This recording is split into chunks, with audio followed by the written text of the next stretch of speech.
Det er fordi, jeg har den her drøm, der ikke vil gå væk. Den kommer bare tilbage igen og igen og igen. Undskyld, men er det bare for at fortælle mig om dine problemer, du gerne vil møde? Så skulle jeg specifikt netdate psykoterapeut, der får sparet 875 kroner i timen plus moms. Det er da fuldstændig vanvittigt at spørge om. Men jeg var lov til at fortsætte sig, uden at afbryde sig. Bare afbryder kørselsbrugere altid så meget. Gabriel og Elias, jeg er ikke jeres biologiske far. Jeres rigtige far hed Emilio Thanatos. Emilio, han er jo lidt af en legende på øen. Han bor jo stadig op på det der gamle sanatorium der. Kan jeg hjælpe? Jeg søger Emilio Thanatos. Hvem er du? Hans søn. Jeg er også hans søn. Vi kunne godt bruge lidt hjælp her. Far, han er virkelig ikke rask.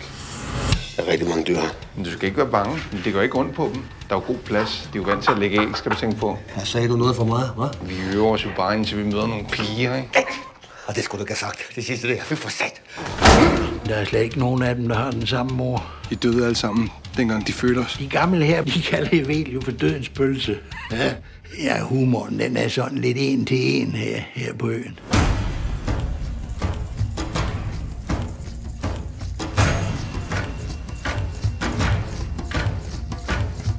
Der var en høne. Den havde koklov. De er jo sindssyge i hovedet alle sammen op på det sanatorium. Hvis du rører fars ting en gang til, så rører du direkte i buret. Lige forstået?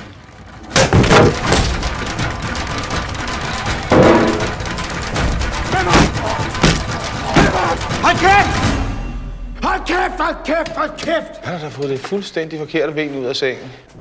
Der skal ske nogle forandringer nu. Vi må begynde at kommunikere med hinanden. Kommunikere med hinanden? Ja. Hvad fanden mener du? Og så skal vi også stoppe med at sove sammen. Nej, nu stopper det. Hvad nu, hvis der ikke er nogen, der gider være sammen med os? Den var god. Det er da et ganske udmærket udvalg. Så, nu kommer der en. Han har set os. Hvad var det? Det var bare en kanin. Der var et kraftstejle med en stor kanin.